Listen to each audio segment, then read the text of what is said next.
UP board कक्षा 12 विषय संस्कृत रघुवंश महाकाव्य द्वितीय सर्ग के 55 पद पूर्ण हो चुके हैं। 56वां पद प्रस्तुत है। इसमें राजा दिलीप सिंह से कह रहे हैं, भवान अपि इदं पर्वान् वयति महान हि यस्तस्तव देवदारौ।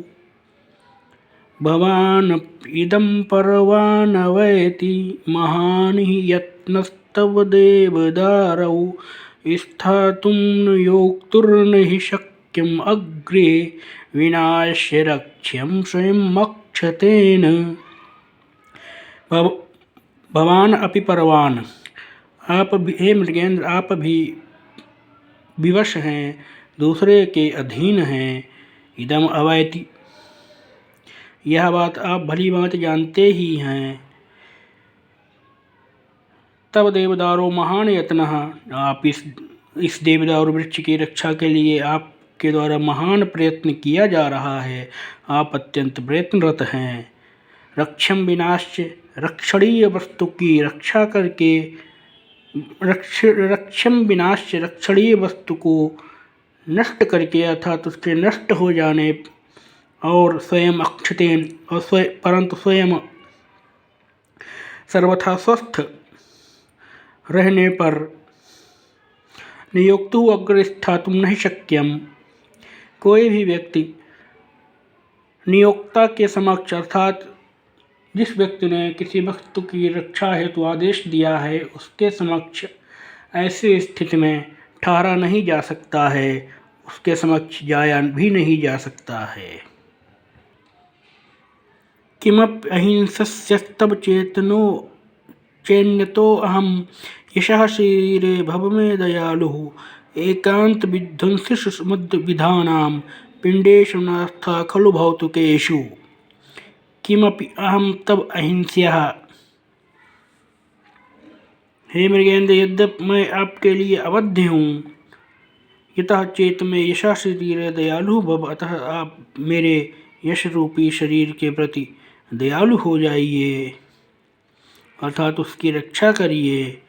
एकांत बिंधुषु भौतिकेषु पिंडेषु अनास्था खलु, सर्वथा विनाश्य और भौतिक तत्वों से निर्मित इस शरीर पर मेरी कोई आस्था नहीं है, मेरा कोई मोह नहीं है।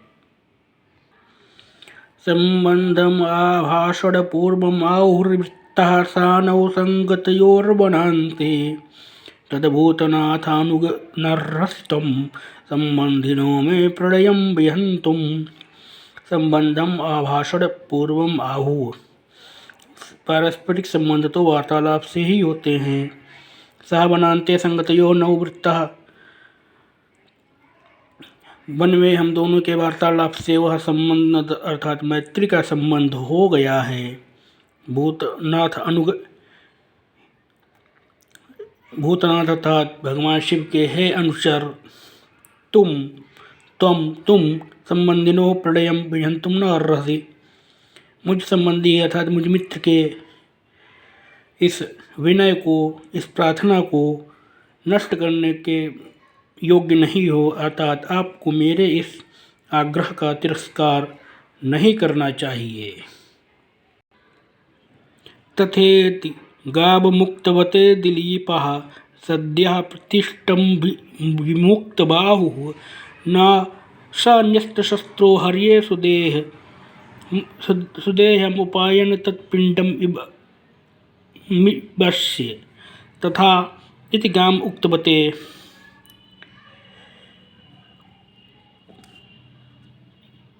हर्ये, उस सिंह के द्वारा यह कहे जाने पर कि वैसा ऐसा ही होगा। सद्यः प्रतिष्ठम्भः विमुक्तबाहुः, उसी क्षण बंधन मुक्त भुजाओं वाले उस अर्थात दिलीप ने न्यस्त शस्त्र, अपने शस्त्र रख करके, शस्त्रों को त्याग करके, स्वदेहम आमिषस्य पिंडस्य इव उपानयत, अपने शरीर को मांस के एक टुकड़े के समान सिंह के लिए समर्पित कर दिया, सिंह के समक्ष समर्पित कर दिया। तस्मिन् क्षणे पालयतु प्रजानामुत्पश्यतः सिंहनिपातम् उग्रम् अवाङ्गमुखस्योपरि पुष्पवृष्टिः पपात विद्याधरहस्तमुक्ता। तस्मिन् क्षणे उसी क्षण उग्रम सिंह निपातम उत्पश्चितः सिंह के भयंकर आक्रमण की संभावना करते हुए अर्थात करने वाले अवाङ्गमुखस्य उन्नत मुख प्रजानां पालयतु प्रजापालक राजा दिलीप के ऊपर विद्याधर हस्तमुक्ता पुष्पवृष्टि पपात विद्याधरों के हाथों के द्वारा पुष्पवृष्टि की गई अर्थात विद्याधरों ने उनके ऊपर पुष्प वर्षा की। उत्तिष्ठ वत्सेयम् अमृतायमानं वचो निशम्युत उत्थितः सन् ददर्श राजा जननीम् इव स्वां गाम् अग्रतः पृष्ठवृडीं नसिंहम् हे वत्स उत्तिष्ठ उठो इति अमृतायमानम। इस प्रकार से अमृत से परिपूर्ण वचः निशम्य वचनों को सुन करके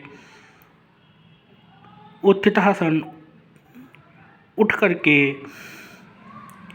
राजा दिलीप ने अग्रतः अपने समक्ष प्रस्त्रबीम गाम दुग्ध प्रवाहिका नंदिनी गाय को जननीम एव ददर्श अपनी माता के समान देखा। सिंहम न ददर्श सिंह को नहीं देखा। तम विस्मितं धेनुरुवाच साधो मायां मयोदभ्याव्य परीक्षितोऽसि ऋषिप्रभावान् मयि नान्तकोऽपि प्रभुः प्रहर्तुं किम् उत अन्यहिस्त्राः। तम विस्मितं धेनुवाच उन आश्चर्यचकित राजा दिलीप से नंदिनी गाय ने कहा, हे साधो, हे महापुरुष, मायाम उद्भाव्य परीक्षितः असि मेरे द्वारा माया से सिंह की रचना करके तुम्हारी परीक्षा ली गई। ऋषि प्रभावात महर्षि वशिष्ठ के प्रभाव से मई अंतकः अपप्रहर्तुं न यमराज भी मेरे ऊपर प्रहार करने में समर्थ नहीं है। न अन्य हिस्त्रः किमुत अन्य हिंसक जीव जंतुओं की तो बात ही क्या। भक्त्या गुरौ मयि अनुकंपया च प्रीता अस्मि ते पुत्र वरं वृणीष्व न केवलानां पयसां प्रसूतम् अवेहि मां गां दुधां प्रसन्नाम्। हे पुत्र, गुरु भक्त्या गुरु के प्रति भक्तिवश मयि अनुकंपया च तथा मेरी कृपा से अर्थात मेरे प्रति आपकी अत्यंत निष्ठा के कारण से ते प्रीतास मैं आपके प्रति अत्यंत प्रसन्न हूँ। वरम वृणीष्व वर मांगो माम केवलानां पयसां प्रसूतिं न वेहि मुझको केवल दुग्ध देने वाली मात्र गाय मत समझो।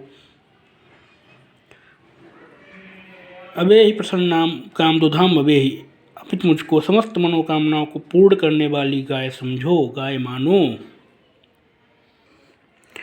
ततः समानितार्थी हस्तौ स्वहस्त अर्जित वीर शब्दः वंशस्य कर्तारम् अनंतकीर्तिम सुदक्षिणायां तनयम याचे।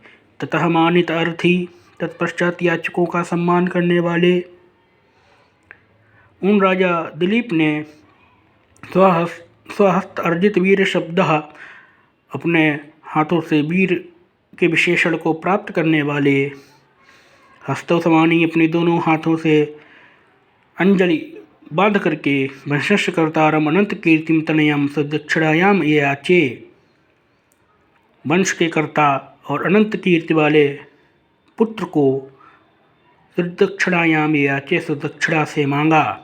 अर्थात उन्होंने कहा कि मेरी पत्नी सुदक्षिणा का वंश का कर्ता और अनंत कीर्तिशाली पुत्र उत्पन्न हो, ऐसी उन्होंने याचना की।